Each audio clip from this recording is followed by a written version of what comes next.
আজ আমরা তরলের একটি নতুন ধর্ম সম্বন্ধে জানব। সেটি হলো তরলের পৃষ্ঠটান ধর্ম।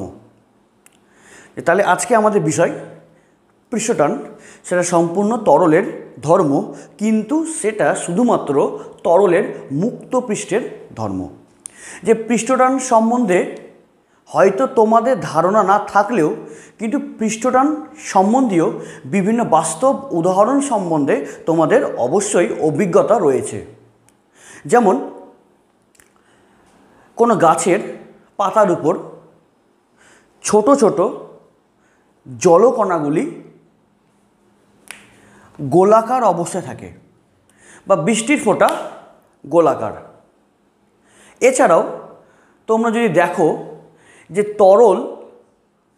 তলের উপরে যখন কোনো মাকড়সা হেঁটে যায়, তখন ওই মাকড়সার পা যদি খুব ভালোভাবে লক্ষ্য করো তবে দেখতে পাবে যে মাকড়সার পা জলের মধ্যে ডুবে যায়নি, কিন্তু জলের মধ্যে দেবে গেছে। মানে জলের মধ্যে ডুবে যায়নি, কিন্তু জলের মধ্যে দেবে গেছে। মানে অ্যাকচুয়ালি কি, যে যদি কোনো একটি টান পর্দা উপর যদি কোনো বস্তু রাখো, তবে বস্তু যেমন টান পর্দার মধ্যে যেমন দেবে বসে যায়, কিন্তু মানে ফুটা হয়ে পড়ে যায়নি, শুধুমাত্র দেবে বসে গেছে।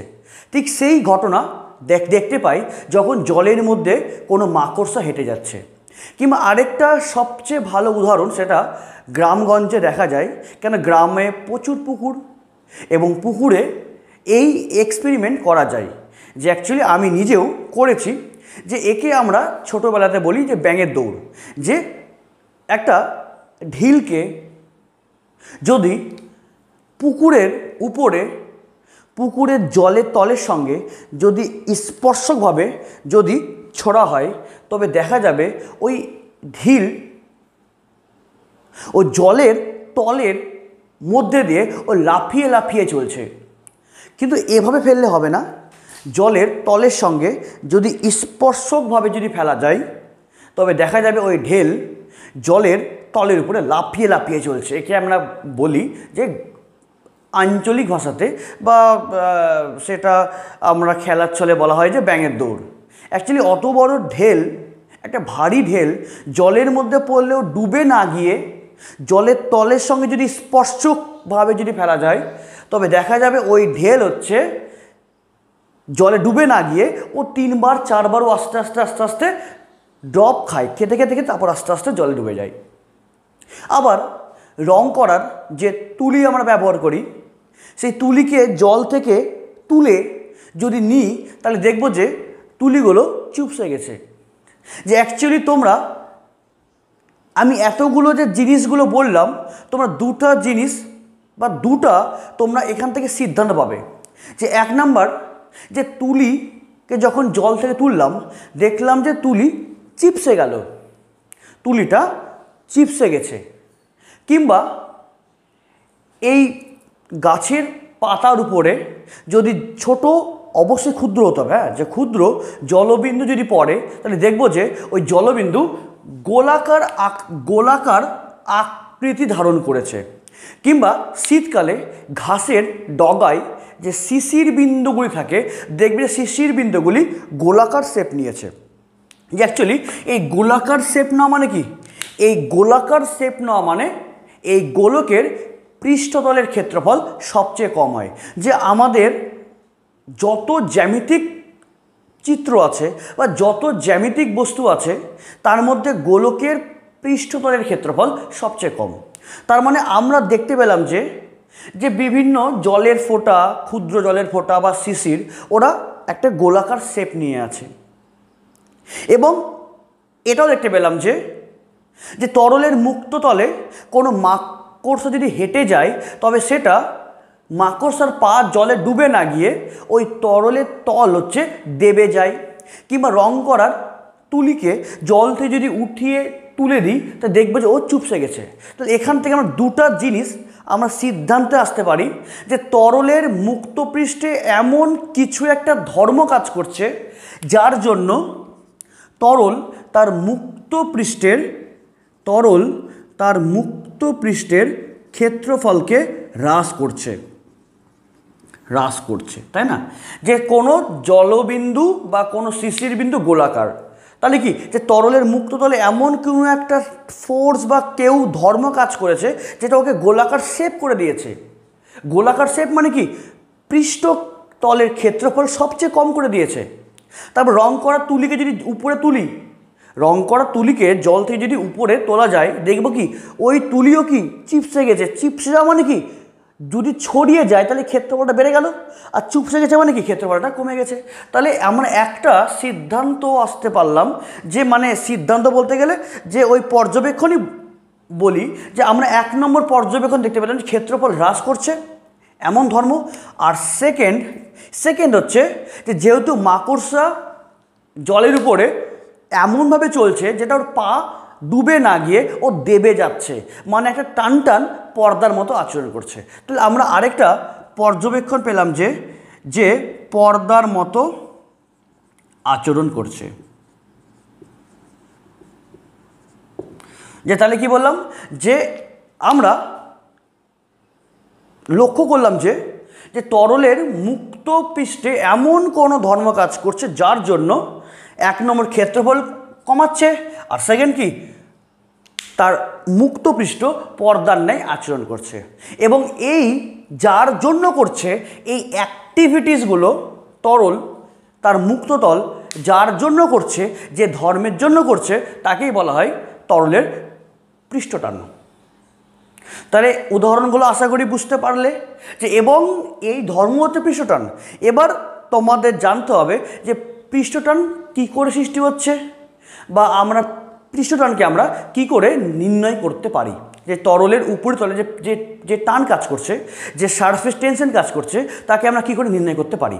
ঠিক আছে, তাহলে অ্যাট ফার্স্ট তোমাকে জানতে হবে যে পৃষ্ঠটান কেন কাজ করছে। এই পৃষ্ঠটানকে আমরা ব্যাখ্যা করব তার আণবিক তত্ত্বের সাহায্যে, যাকে আমরা বলি যে মলিকুলার থিওরি, আণবিক তত্ত্ব। দেখো, তুমি ধরো যে এটা একটা আছে কন্টেনার, মানে এটা একটা আছে পাত্র। এই পাত্রে জল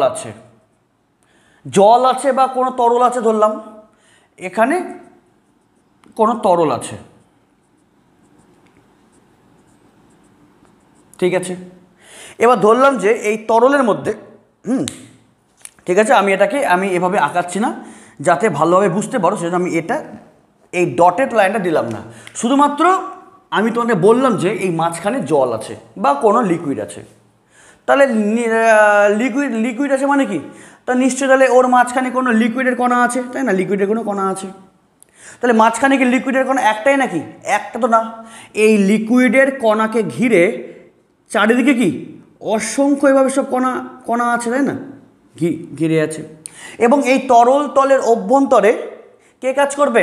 এই তরল এবং তরলের মধ্যে একটা সংশক্তি বল কাজ করবে। এই সংশক্তি বল কাজ করবে এবং এই তরলের মধ্যে কে কাজ করবে? একটা তরল এখানে স্থির হয়ে আছে, তরল এখানে স্থির হয়ে আছে। তাহলে এই তরল কণাগুলো আছে, এই তরল কণা, এই একটা যদি তরল কণা ধরি তাহলে চারিপাশে এরকম আরও অনেক তরল কণা আছে। এই প্রত্যেকটা তরল কণার সঙ্গে প্রত্যেকটা তরল কণা একটা ইন্টার মলিকুলার অ্যাট্রাকশন ফোর্স কাজ করছে। তাহলে আমি একে যদি আরেকটু বড় করে আঁকাই, যে এটা একটা কণা, এর কি এর চারিদিকে এরকম অসংখ্য কণা আছে ওর কাছাকাছি, তাই তো?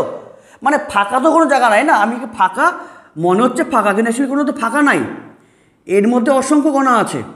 তার মানে এই একটা কণার জন্য ওর চারিপাশে প্রত্যেকটা কণার মধ্যে একটা ইন্টার মলিকুলার অ্যাট্রাকশন ফোর্স কাজ করছে। তাহলে এই তরল তলের অভ্যন্তরে যে কণা আছে তার চারিপাশে যেই সব ক্ষুদ্র কণাগুলো আছে, ওই ক্ষুদ্র কণাগুলোর দ্বারা ও একটা ইন্টার মলিকুলার ফোর্স অ্যাট্রাকশন করছে। এবং তার জন্য এই মাঝখানের যে কণা আছে এর লব্ধি বল মানে এফ, ওর যে নেট ফোর্স সেটা হচ্ছে 0। কেন? এই কণার চারিদিকে কি ও টানছে, এ টানছে, এই টানছে, ও টানছে, মানে চারিদিকে কি টানছে ওকে। তাহলে এর উপর সবার লব্ধি বল কত? 0। কিন্তু যেই কণা, মন দিয়ে দেখো, যেই কণা তরলের থেকে একদম একদম উপরের পৃষ্ঠে আছে, তাহলে তরলের যে উপরের পৃষ্ঠে আছে, তাহলে এই কণার পাশে হয়তো এই কণা আছে, এই কণা আছে, এই কণা আছে, এই কণা আছে, এই কণা আছে। তার মানে এই তরল, যে তরল কণাটা তার মুক্ত পৃষ্ঠে আছে, তার উপরেও কি তার তরল কণা দ্বারা একটা ইন্টার মলিকুলার অ্যাট্রাকশন ফোর্স কাজ করছে। বাট সেটা কোন দিকে? শুধুমাত্র তরলের, শুধুমাত্র কোন দিকে? শুধুমাত্র তরলের ভিতরের দিকে। কিন্তু ওই তরলের যে উপরিতল, এই তরলের যে উপরিতল, এই উপরিতলে কোনো তরল আছে কি? তরলের উপরিতলে তো কোনো তরল নাই, কি আছে? বায়ু আছে। তাহলে এই তরল তলের উপরিতলে কোনো তরল কণা না থাকার জন্য এই উপরে, এই তরল কণার উপর কোনো বল কাজ করছে না। যেমন এক্ষেত্রে কী হয়েছিল? এক্ষেত্রে এই নিচের সব বলগুলোকে উপরের বল ক্যান্সেল আউট করে দিয়েছিল, সেই জন্য ভিতরের কণার উপর লব্ধি বল শূন্য হয়েছিল। কিন্তু এবার যে কণাটা তরলের উপরিপৃষ্ঠে রয়েছে, তার উপরও কি ইন্টার মলিকুলার অ্যাট্রাকশন ফোর্স কাজ করছে, কিন্তু সেটা শুধুমাত্র কি তরল তলের ভিতর দিকে, কিন্তু বাইরে কোনো তরল কণা না থাকার জন্য ওর উপরে কোনো ফোর্স কাজ করছে না।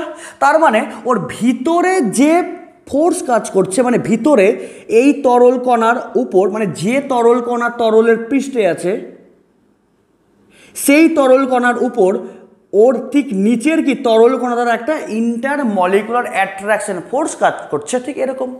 কিন্তু ওর উপরে কোনো তরল কণা না থাকার জন্য উপরে এই কণার উপর কোনো ইন্টার মলিকুলার অ্যাট্রাকশন ফোর্স কাজ করছে না।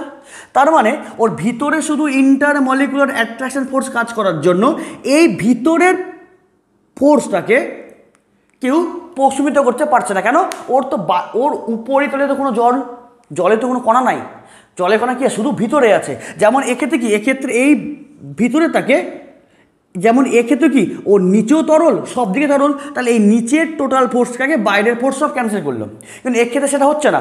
এক্ষেত্রে যেই কণা তরলের মুক্ত পৃষ্ঠে আছে, তার উপর শুধুমাত্র ইন্টার মলিকুলার অ্যাট্রাকশন ফোর্স কাজ করে শুধু বিপরীত, মানে শুধু জলের নিচের দিকে, কিন্তু একে আর কেউ প্রশমিত করতে পারছে না। তাহলে প্রশমিত করতে না পারার জন্য যে তরল কণাটি তরলের মুক্ত পৃষ্ঠে আছে, তার উপর নেট ফোর্স কত? নেট ফোর্স কিন্তু কখনোই শূন্য হবে না। এক্ষেত্রে যে কণা তরলের অভ্যন্তরে ছিল, তার ধরলাম যে নিচে ইন্টার মলিকুলার অ্যাট্রাকশন ফোর্স, আর উপরও কি যে কণা তরলের অভ্যন্তরে আছে, তার উপরেও জলের কণা আছে, নিচেও জলের কণা আছে। তাহলে উপরেও কি টোটাল ফোর্স নিচের টোটাল ফোর্সকে ক্যান্সেল করছে, তাহলে জলের ভিতরে যে কণা আছে তার উপর লব্ধি বল শূন্য। কিন্তু যে কণাটি তরলের উপরি পৃষ্ঠে আছে বা তার মুক্ত পৃষ্ঠে আছে, তার উপর শুধুমাত্র ইন্টার মলিকুলার অ্যাট্রাকশন ফোর্স কাজ করছে শুধুমাত্র নিচে, এবং এই নিচের এই টোটাল ফোর্সকে উপরে যদি কোনো জল কণা না থাকার জন্য কেউ ক্যান্সেল আউট করতে পারছে না। তাহলে উপরের যে মুক্ত পৃষ্ঠ, তার উপরের প্রত্যেকটা তরল কণা তার নিচের দিকে, মানে তরলের অভ্যন্তরে, মানে নিচের দিকে কি একটা নেট ফোর্স কাজ করছে। তাহলে তুমি ধরো যে যদি বলি যে এই উপরের শুধু অনলি কিন্তু এই তরলের মুক্ত পৃষ্ঠের কণাগুলো, কিন্তু কেন, তুমি যদি এই কণাটাও ধরো, মানে যেই কণাটা তরলের অভ্যন্তরে আছে, তা তুমি যদি এই কণা ধরো, তাহলে এই কণারও কি নিচেও জল আছে, লেফট রাইট উপরে সব দিকে জল আছে। তাহলে এক্ষেত্রে কি লব্ধি বল শূন্য। কিন্তু একমাত্র লব্ধি বল শূন্য হবে না যে কণাটি তরলের মুক্ত পৃষ্ঠে আছে। তাহলে ওর কি, ও শুধু বল কাজ করছে ভিতরের দিকে, ওর উপরে কোনো জল না থাকার জন্য উপরে কোনো বল কাজ করছে না। তাহলে নিচের বলকে কেউ প্রশমিত করতে পারছে না। তার মানে যে কণার তরলের মুক্ত পৃষ্ঠে আছে, সে একটা লব্ধি বল অনুভব করছে। সেটা কোন দিকে? অবশ্যই নিচের দিকে। তার মানে তুমি ধরো যে মন দিয়ে দেখবে, তুমি ধরো যে এগুলো এক একটি তরল কণা, তাই তো? এগুলো এক একটি তরল কণা। এখানে অনেক বড় বড় ডিস্টেন্স হলো, কিন্তু অ্যাকচুয়ালি এত তো বড় তো ব্যবধান থাকে না। জাস্ট তোমাদের বোঝানোর জন্য আমি এটা দেখালাম যে এটা এভাবে হয়ে আছে। এটা কোথায়, এটা কোথায়, এটা কোথায়, এটা হচ্ছে তরলের মুক্ত পৃষ্ঠে, এটা তরলের মুক্ত পৃষ্ঠে। এবার এবার যখন মানে কি অ্যাকচুয়ালি এখানে তো আমি যদি এক গ্লাস যদি জল রাখি তাহলে ওর তো সবসময় তো কি ওর উপরে তো লব্ধিবল কাজ করছে। তাহলে ধরলাম যে তার মানে কি যে এই কণাগুলো এরকম ছিল, কিন্তু যখনই ওর ভিতরের দিকে একটা লব্ধিবল কাজ করার জন্য তখন এই কণাগুলো কেমন হয়ে যাবে, তখন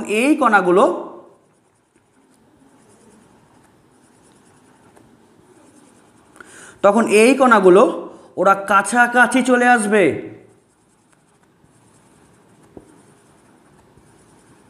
তাই না, যে অ্যাকচুয়ালি কি যে তখন আগে ছিল এই ধরনের, কিন্তু যখনই কি যে ওই মুক্ত পৃষ্ঠে যখন লব্ধিবল কাজ করছে নিচের দিকে, তখনই এই যেটা উপরিতলের কি স্তরগুলি শুধু এই হ্যাঁ, মানে মাঝখানে না, কিন্তু না তরল অভ্যন্তরে না, কেন অভ্যন্তরে তো নেট ফোর্স শূন্য, ও সরবেও না যাবেও না, কিছুই হবে না, শুধুমাত্র কোথায়, যেটা তরলের মুক্ত পৃষ্ঠে। তো ওই মুক্ত পৃষ্ঠের কি কণাগুলো ভিতরের দিকে লব্ধিবল কাজ করার জন্য ওই প্রত্যেকটা কি কণাগুলো কাছাকাছি চলে আসবে।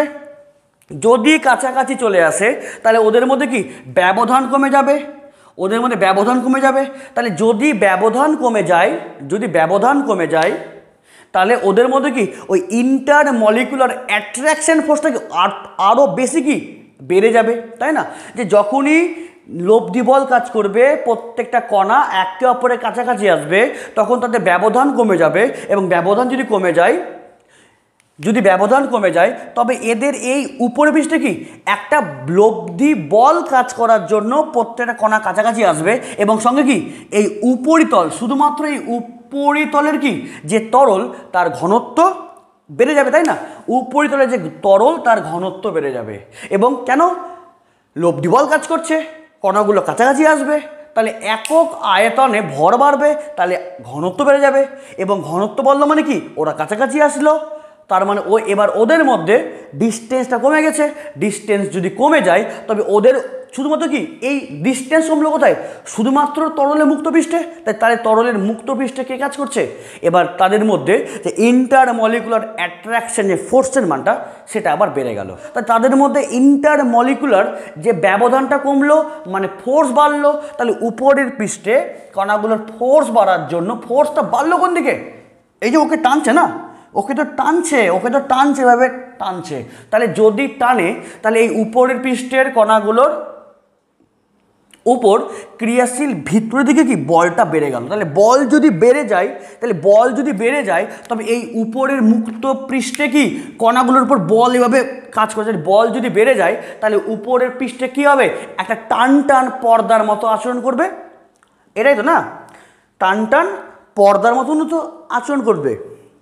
যে এই যে দেখো যে এটা একটা আছে রুমাল, হ্যাঁ এটা একটা আছে রুমাল, এই একটা রুমাল আছে, এবার যখনই এই নিচের দিকে ইন্টার মলিকুলার অ্যাট্রাকশন ফোর্সের জন্য যেটা নিচে দিকে কে কাজ করবে, এই যে একটা টান কাজ করবে, তাই না, এই নিচে দিকে একটা কে কাজ করবে, একটা টান কাজ করবে। যদি একটা টান, এই যে যদি টান কাজ করে, তোমরা বাড়িতেও দেখতে পারবে যে যদি টান কাজ করে, এবার যদি টান কাজ করে, কেন এই যে ওকে এটা টানছে কে, ইন্টার মলিকুলার অ্যাট্রাকশন ফোর্স তরলের মধ্যে, তাহলে ব্যবধান কমলো, ঘনত্ব বাড়লো, তাদের মধ্যে কি ইন্টার মলিকুলার ফোর্স আরও বেড়ে গেল। তাহলে কী হবে, নিচে একটা টান দিয়ে আছে, তা যদি টান দিয়ে থাকে তবে এই মুক্তপৃষ্ঠ কী হবে, যেটা তরলের মুক্তপৃষ্ঠ কি নিজে থেকে টান কাজ করার জন্য ওটা একটা টান পর্দার ন্যায় আচরণ করবে। কি বললাম, ওটা কি ওকে একদম টেনে ধরে আছে, তাহলে কী হবে, এই যে মুক্তপৃষ্ঠ কী হবে, একটা টান পর্দা, এই যে একদম টান পর্দা, ওকে একদম টেনে ধরা আছে। তাহলে কী হবে, ওটা একদম হচ্ছে এই টান পর্দা, এই যে একদম টান পর্দা। আর যদি না কাজ করতো, সাপোজ একদম টান নাই, আমি একদম ঢিলা, টান না, তাহলে ও ওখানেই থেকে যেত, ঠিক কি না। টান যদি এই যে টান পর্দা কী হবে, টান পর্দা হলে তো কি ও হচ্ছে এবার লাফাবে, এই যে ও এবার লাফাবে। যেটা আমি বললাম কি, ওই জলের মধ্যে কোনো ঢেলকে যদি আমি ঠিক স্পর্শ করে যদি ছেড়ে দিই, কোনো ঢেলকে যদি আমি স্পর্শক দিয়ে যদি ছেড়ে দিই তাহলে কী হবে, ওই তরলের মুক্তপৃষ্ঠকে একটা টান টান পর্দার মতো আচরণ করে। কেন? এই তরলের উপরিপৃষ্ঠে ইন্টারমলিকুলার ফোর্সের জন্য যে নিচে টান কাজ করে, তাহলে উপরের কি মুক্তপৃষ্ঠ এই টানের মতো কাজ করে, ফলে কি ওই বস্তু এবার লাফায় লাফায় চলে। আর যদি টান যদি না কাজ করতো, কোনো টান নাই, ফলে কি, ফলে ওখানে ওখানে ডুবে যেত। আমি যেভাবেই ফেলে রাখেন ওখানে ডুবে যেত। এবং এবং তুমি আরেকটা জিনিস দেখো যে প্রত্যেকটা কণা, এই যে প্রত্যেকটা কণার কী টেন্ডেন্সি, ওরা যেহেতু ইন্টারমলিকুলার অ্যাট্রাকশন ফোর্সের জন্য একটা লব্ধি ফোর্স ভিতর দিকে আছে, তাহলে ঘনত্ব বেড়ে গেছে, ব্যবধান কমে গেছে, তাহলে ওদের মধ্যে কি আন্তঃআণবিক আকর্ষণ বল আরও বেড়ে গেছে। তাহলে আরও যদি বেড়ে যায় তাহলে ওদের দেখো তো, তাহলে ওদের এই কণাগুলো কি কাছাকাছি আসলো, তাহলে কাছাকাছি আসলো মানে কি ওদের তো যে ক্ষেত্রফলটা কি, ওদের যে ক্ষেত্রফলটা ওটা তো কমে গেল। শুধু তো এটা বা এটা নাই, যদি বলি জল, যদি বলি একটা বৃষ্টির ফোঁটা বা শিশির বিন্দু, তাহলে ওদের ক্ষেত্রে তো মুক্তপৃষ্ঠ কোনটা হবে, এখানে আছে কণা, এখানে কণা, এখানে কণা, এখানে কণা, এই যে এই প্রত্যেকটা কণায় তো আছে না, তার মানে এই প্রত্যেক যারা শিশির বিন্দু, তাহলে ওই মুক্তপৃষ্ঠে যেই সব কণাগুলো আছে, তাহলে প্রত্যেকটা কণায় কি ও ভিতরের দিকে একটা লব্ধি বল কাজ করছে। তাহলে প্রত্যেকটা কণা কি চাইবে, ওরা সংকুচিত হবে। তাহলে সংকুচিত হলে মানে কি, ওরা ক্ষেত্রফল কমাবে। তাই যত জ্যামিতিক চিত্র আছে সব থেকে ক্ষেত্রফল কম কার, গোলক। ফলে ওই তরলের মুক্ত পৃষ্ঠে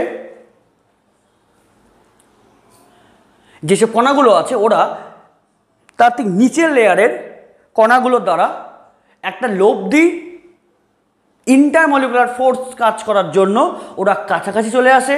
তাহলে ওই উপরের স্তরে ঘনত্ব বেড়ে যায়, তার মানে ব্যবধান আরও কমে যায়, ফলে লব্ধি বল আরও বেড়ে যায়। তাহলে লব্ধি বল বাড়লো মানে কি, ওদের উপরের তলে কি ক্ষেত্রফলটাকে ওরা কমিয়ে দিবে। এবং যেটা ফোর্স কাজ করার জন্য কি একটা কি নিচে থেকে একটা টান কাজ করার জন্য উপরের কি পর্দা একটা, মানে উপরের তল একটা টান টান পর্দার ন্যায় আচরণ করবে। তাহলে বুঝতে পারলে যে অ্যাকচুয়ালি ভিতরে যে তরলের পৃষ্ঠটান শুধুমাত্র তরলের মুক্ত পৃষ্ঠের ধর্ম, কিন্তু তরলের পৃষ্ঠটান শুধুমাত্র তরলের মুক্ত পৃষ্ঠ ধর্ম। ভিতরে তরলের অভ্যন্তরে পৃষ্ঠটান কাজ করে না। কেন? কারণ তরলের অভ্যন্তরে প্রত্যেকটা কণার, তার পার্শ্ববর্তী প্রত্যেকটা কণার দ্বারা ক্রিয়াশীল ইন্টারমলিকুলার অ্যাট্রাকশন ফোর্সের লব্ধিমান শূন্য, ফলে ভিতরে কোনো টান কাজ করবে না। কিন্তু উপরে কি, যেসব কণা উপরে আছে একদম আপার সারফেসে, তার উপরে কোনো তরল নাই, বাট নিচে তরল আছে, তাহলে নিচে কি, নিচে তরল দ্বারা লব্ধি বল কাজ করবে, ওরা কাছাকাছি আসবে, ঘনত্ব কমবে, ব্যবধান কমবে, তাহলে কি ইন্টারমলিকুলার ফোর্সটা আরও বেড়ে যাবে। কোন দিকে বাড়ছে?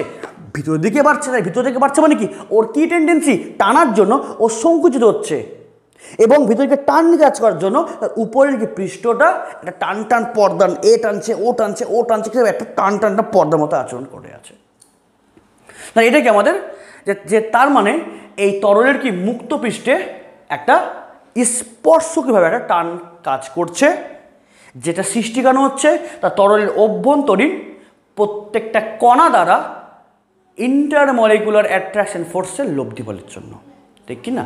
তাহলে তরলের অভ্যন্তরে মানে পৃষ্ঠটান কাজ করে না, কিন্তু মুক্ত পৃষ্ঠে কাজ করে কেন, তাই তোমরা বুঝতে পারলে। এবং এই পৃষ্ঠটানকেই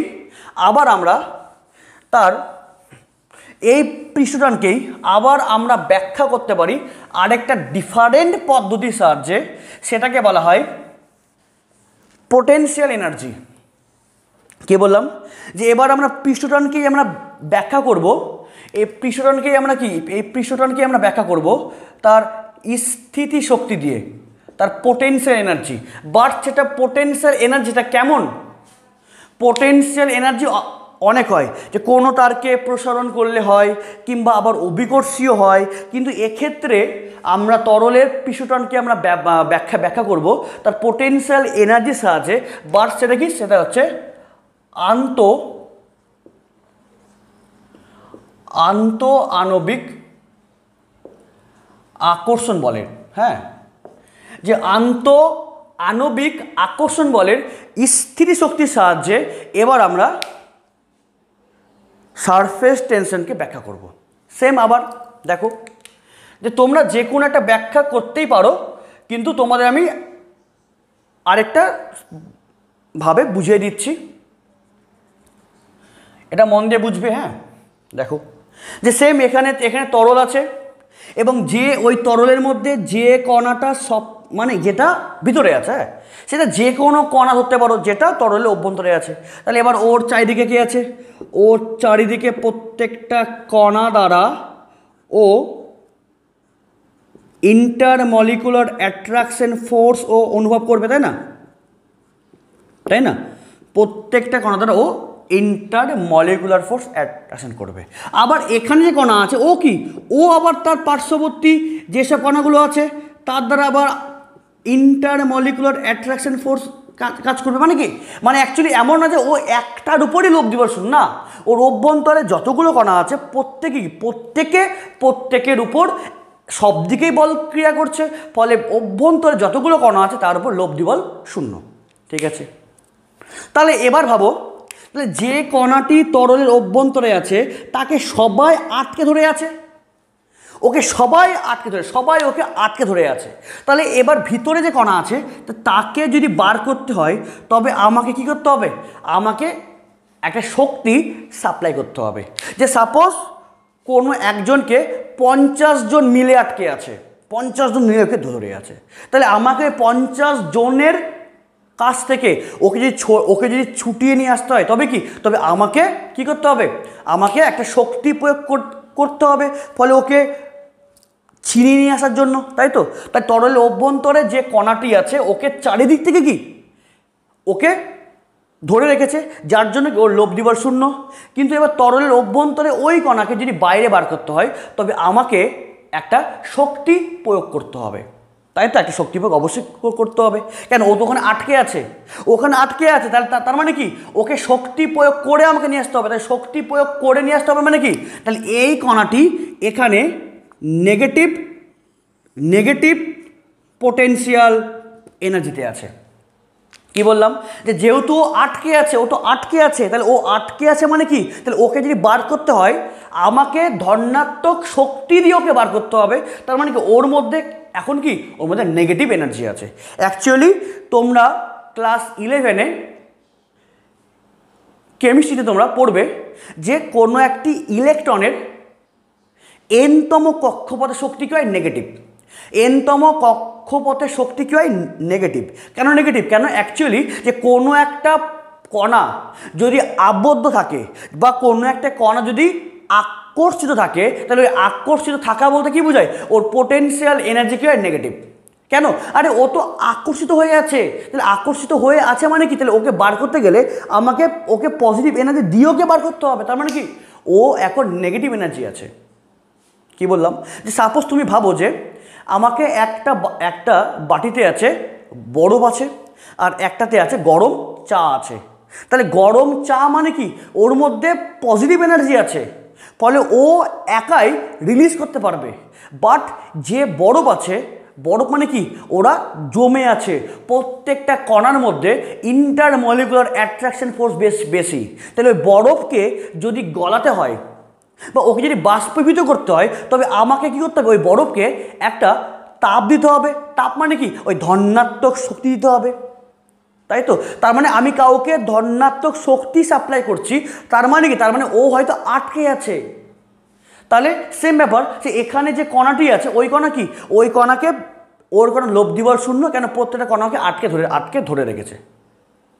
তাই একে যদি বার করতে হয় তবে আমাকে একে বার করতে হয় তবে একে আমাকে একটা এনার্জি প্রয়োগ করতে হবে। তাহলে এনার্জি প্রয়োগ করতে হচ্ছে মানে কি, যেহেতু ও আটকে আছে এবং আটকে আছে মানে কি, তাহলে ওর শক্তি কত, ওর হচ্ছে নেগেটিভ এনার্জি, ও শক্তি নেগেটিভ। তার মানে দেখবে তো, তাহলে ওই ইলেকট্রন কি, ওই ইলেকট্রন নিউক্লিয়াসের চারিদিকে ঘুরছে, বাট ও তো নিউক্লিয়াসে তো আটকে আছে না। তাহলে আটকে আছে মানে কি, তাহলে আটকে থাকা বলতে বোঝায় যে ও নেগেটিভ এনার্জি। দেখবে তোমার এনতম কক্ষপথে এনার্জি কি হয়, নেগেটিভ। তাহলে এই নেগেটিভ এনার্জি তাৎপর্য কি, কোনো কিছুর এনার্জি নেগেটিভ হওয়ার তাৎপর্য বলতে বোঝায় নেগেটিভ হওয়ার শক্তি নেগেটিভ, তার মানে ও কোথাও আবদ্ধ হয়ে আছে বা কারো দ্বারাও আকর্ষিত হয়ে আছে। যে কোনো যে কোনো বস্তু নেগেটিভ এনার্জি নেগেটিভ মানে কি ওর নেগেটিভ এনার্জি মানে কি ওর মধ্যে কোনো পজিটিভ এনার্জি নাই, ফলে ও একাই বার হতে পারবে না, ও কারো দ্বারা আটকে আছে। ঠিক কি না? যে সাপোজ কেউ আমার কাছ থেকে টাকা ধার নিয়েছে, কেউ আমার কাছ থেকে টাকা ধার নিয়েছে, তার মানে কি আমার দ্বারা ও বাউন্ড হয়ে আছে, ও আটকে আছে। তাহলে ওকে যদি বাইরে বার হতে হয় তবে আমাকে কী করতে হবে, যত টাকা ধার নিয়েছে আমার কাছ থেকে আমাকে সেম অ্যামাউন্টে টাকা দিয়ে তারপরও বার হবে, ও বার হতে পারবে না। ঠিক কি না?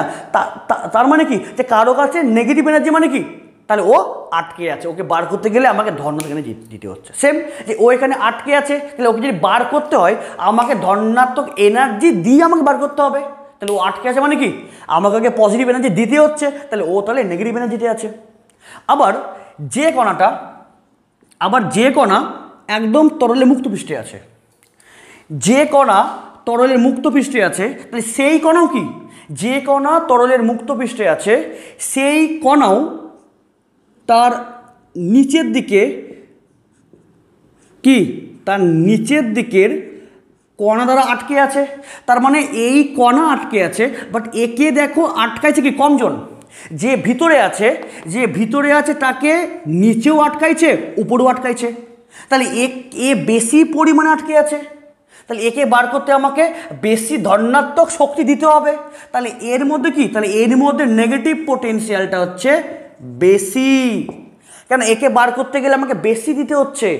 আর এও আটকে আছে, বাট এ আটকেছে কাকে, শুধুমাত্র নিচে আছে, তার মানে কি এই উপরে কেউ ওকে আটকায়নি। তার মানে একে যদি আটকাইছে 50 জন, তবে একে কত আটকাইছে 25 জন। তাহলে এই 50 জনের কাছ থেকে বার করতে গেলে আমাকে যত শক্তি অ্যাপ্লাই করতে হবে, এই 25 জনের কাছ থেকে বার করতে গেলে কি আমাকে কম শক্তি অ্যাপ্লাই করতে হবে। তার মানে যে ভিতরে আছে ও একদম বাউন্ড হয়ে আছে, তাহলে ওকে বার করতে গেলে আমাকে বেশি পজিটিভ এনার্জি সাপ্লাই করতে হবে। তার মানে যাকে যত বেশি পজিটিভ এনার্জি সাপ্লাই করব তত ওর এনার্জি নেগেটিভ। আর যে মুক্ত পৃষ্ঠে আছে তাকে আটকে রেখেছে বা তাকে কমজন আটকে রেখেছে, তাহলে ওকেও যদি বার করতে হয় তবেও শক্তি দিতে হবে, তবুও শক্তি দিতে হবে, কেন ওকেও আটকে রেখেছে, তাহলে ওকে বার করতে গেলে তবুও শক্তি দিতে হবে। বাট এখানে কমজন আটকাইছে, ফলে ওর যে শক্তিটাও কি, আরে ওকে বার করতে গেলে শক্তি দিতে হচ্ছে, তার মানে ওরও শক্তি কি নেগেটিভ, তাহলে ওরও নেগেটিভ পোটেনশিয়াল এনার্জি আছে, বাট সেটা এর অপেক্ষা কম, এখানে কম।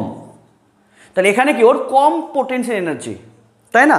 তাহলে কাউকে যদি বার করতে হয়, যদি আমাকে শক্তি দিতে হয়, তার মানে ওর শক্তি আছে নেগেটিভ। তাহলে যে ভিতরে আছে তাকে অনেকজন মিলে আটকে আছে, তাহলে ওকে বার করতে গেলে আমাকে বেশি পজিটিভ এনার্জি দিতে হবে, তার মানে কি ওর শক্তি কত বেশি নেগেটিভ।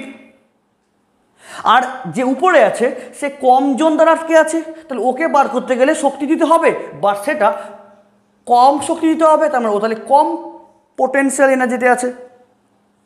তাহলে বলো, তাহলে সাপোজ ও -2-তে আছে আর ও -5-এ আছে, তাহলে এর মধ্যে নেগেটিভ পোটেনশিয়াল বেশি, আর এর সাপেক্ষে যে উপরে আছে তার মধ্যে কি নেগেটিভ পোটেনশিয়াল কম। তাহলে নেগেটিভ পোটেনশিয়াল কম মানে কি, তাই নেগেটিভ পোটেনশিয়াল কম মানে এর সাপেক্ষে ও বেশি শক্তি স্তরে আছে, ঠিক কি না? -5 বড় নাকি -2 বড়? -2 বড়।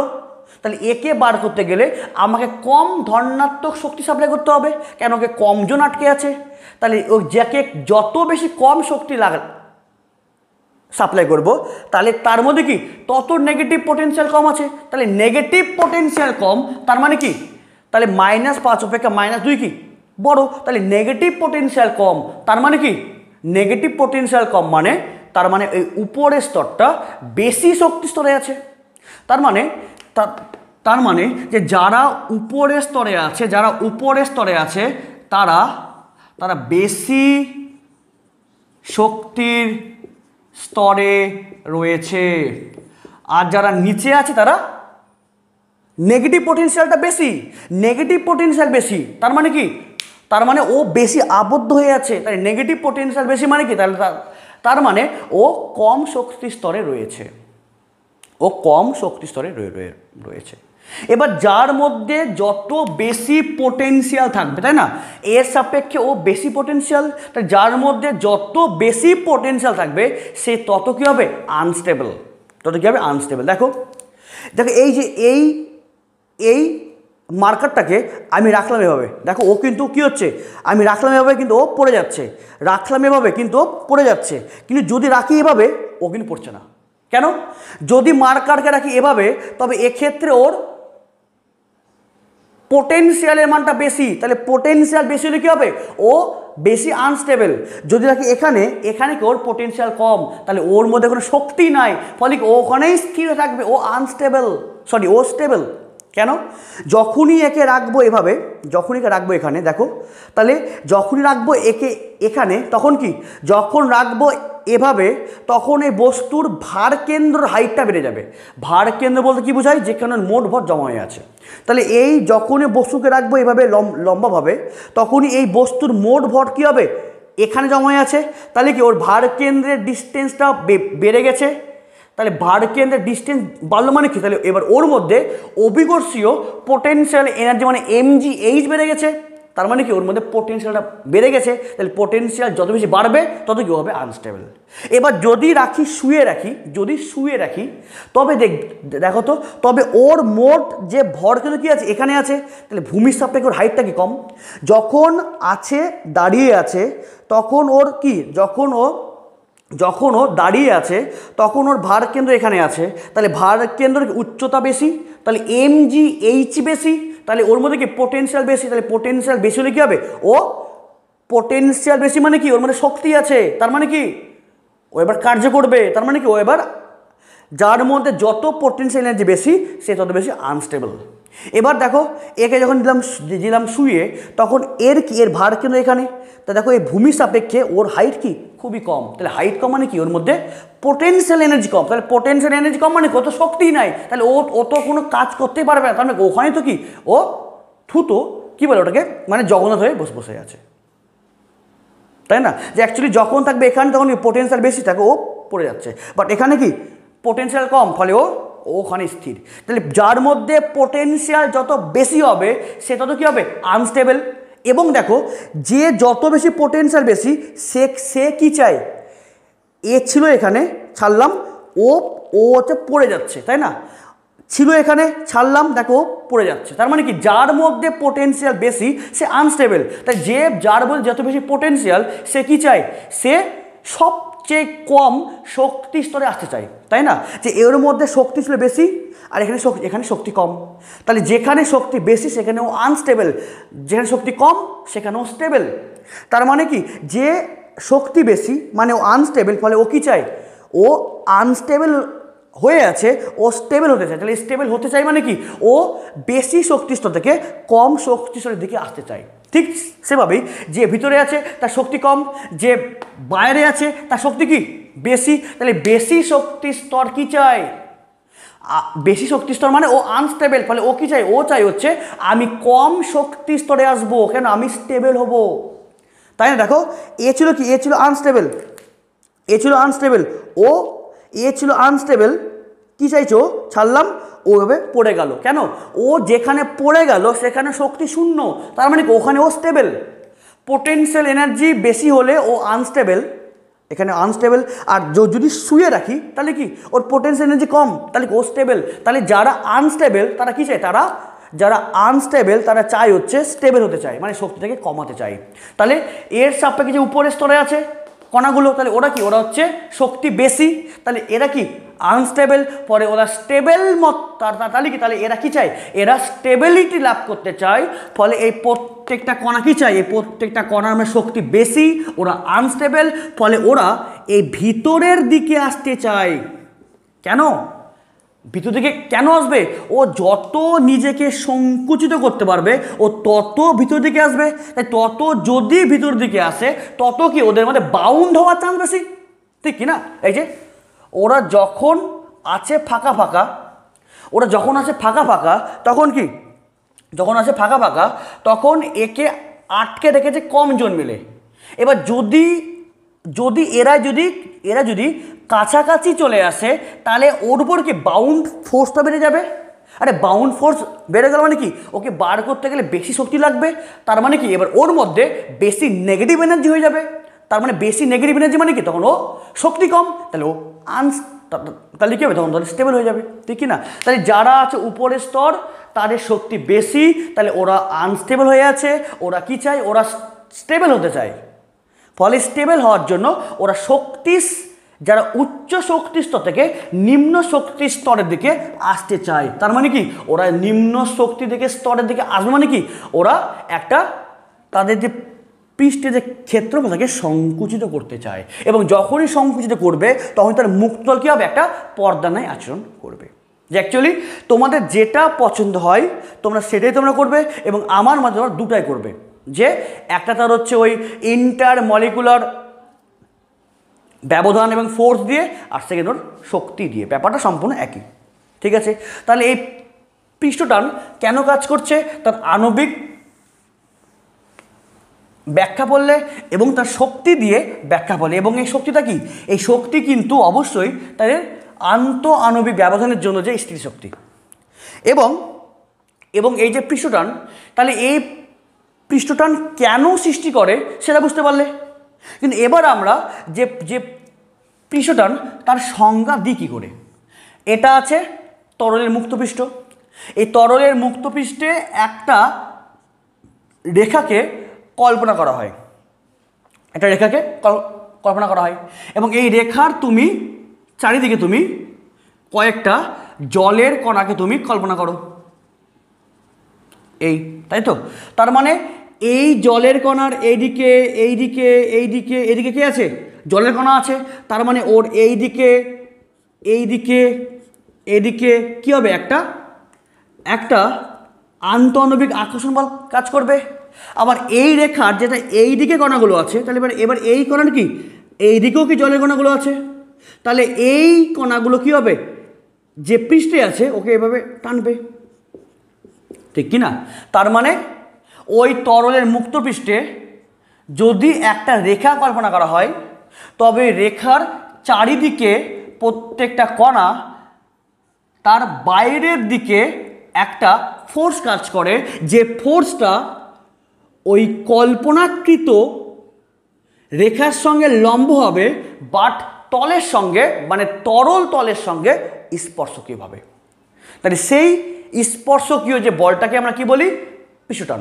তাহলে আমরা কি বলবো, যে কোনো তরলের মুক্ত পৃষ্ঠে একটি দৈর্ঘ্যকে বা একটি রেখাকে কল্পনা করলে ওই রেখার প্রতি একক দৈর্ঘ্যে রেখাটির সঙ্গে লম্ব হবে ও তরল তলের সঙ্গে স্পর্শকে ভাবে যে টান বল কাজ করে, যে মানে উভয় দিকে এদিকেও উভয় দিকে যে টান বল কাজ করে তাকে আমরা কি বলি, পৃষ্ঠটান।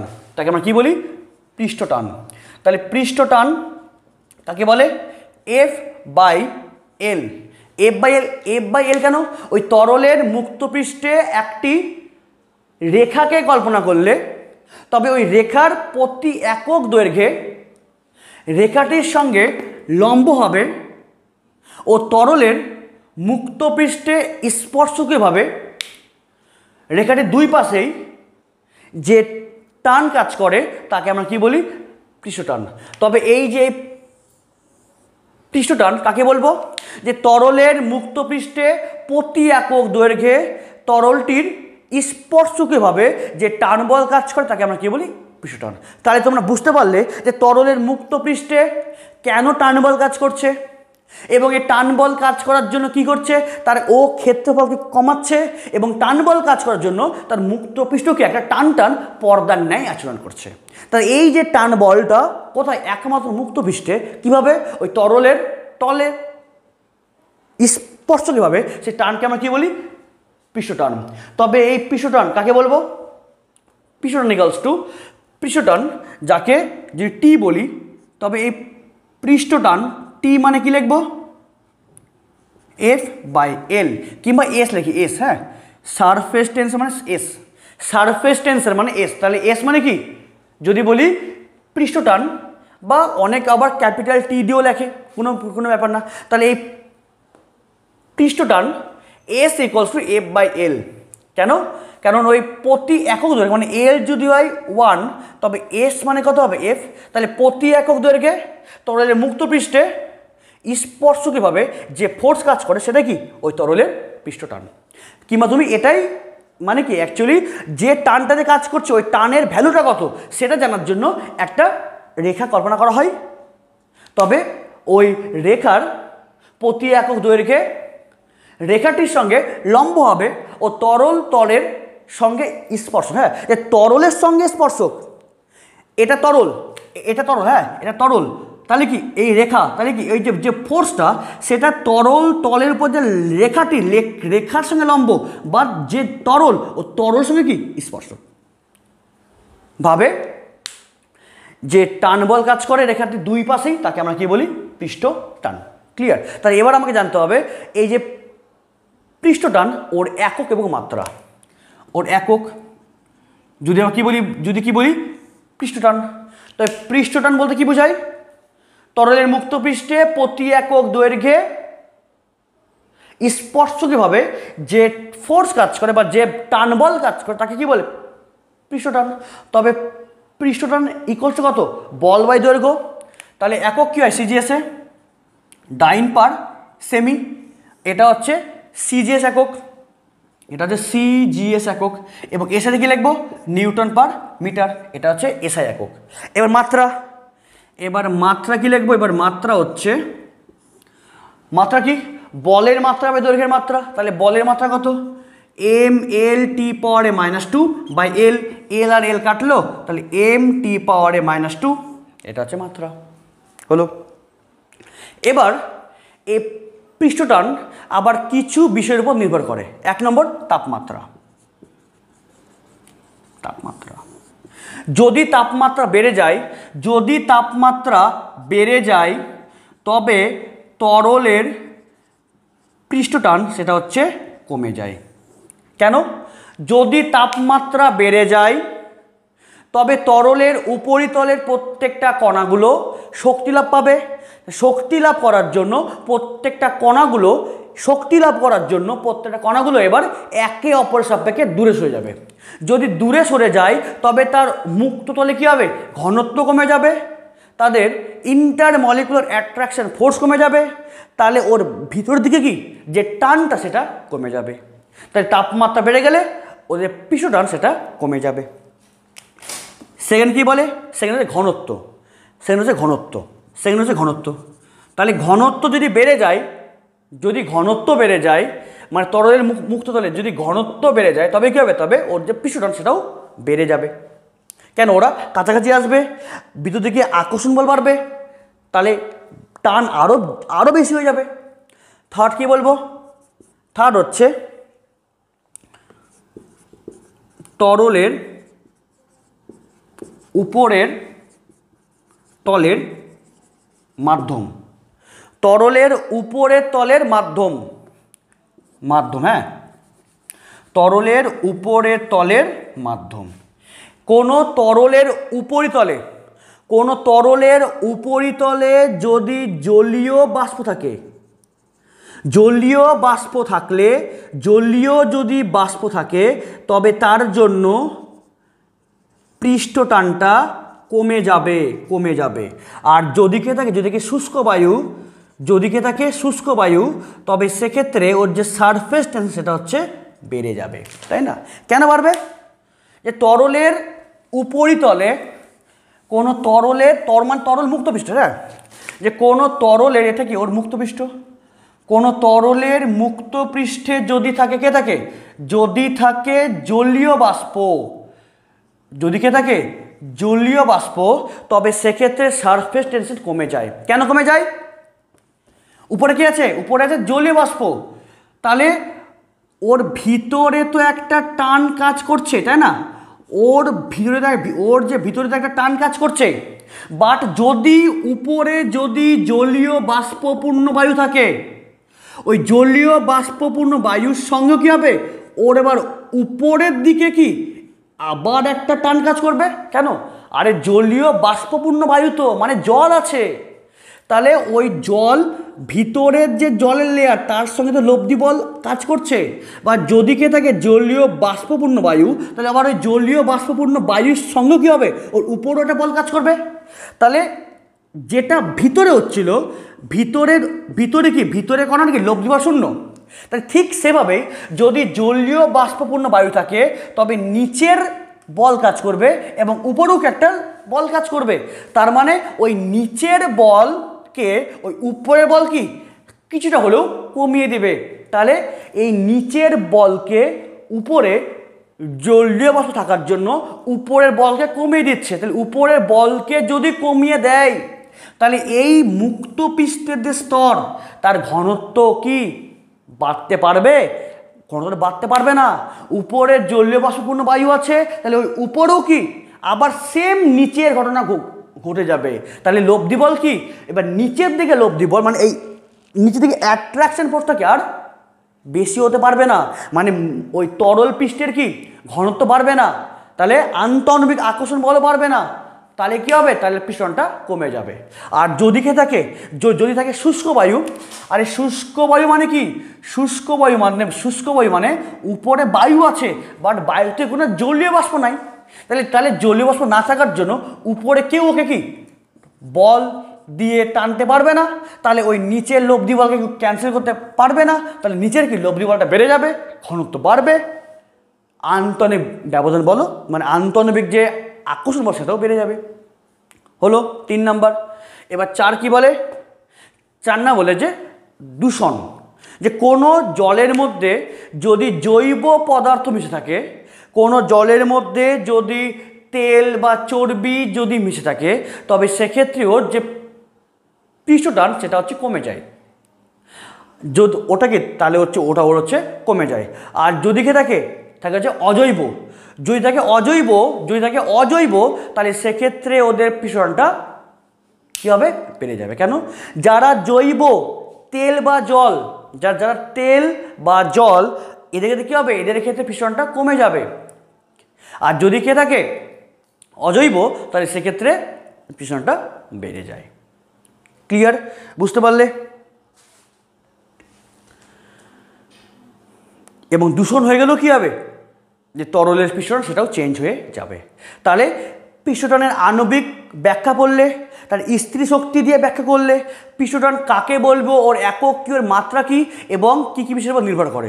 তাপমাত্রা বাড়লে পৃষ্ঠটান কমবে, ঘনত্ব বাড়লে পৃষ্ঠটান বাড়বে, তরলের উপরে যদি থাকে জলীয় বাষ্প তাহলে পৃষ্ঠটানটা কমে যাবে, থেকে শুষ্ক তাহলে পৃষ্ঠটানটা বেড়ে যাবে।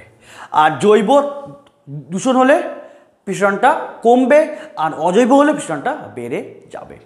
তাহলে আশা করি তোমরা বুঝতে পেরেছো যে পৃষ্ঠটান কীভাবে সৃষ্টি হচ্ছে, কেন সৃষ্টি হচ্ছে, ওর একক, মাত্রা এবং বিভিন্ন বিষয়ের উপর নির্ভরশীলতা সম্পর্কে।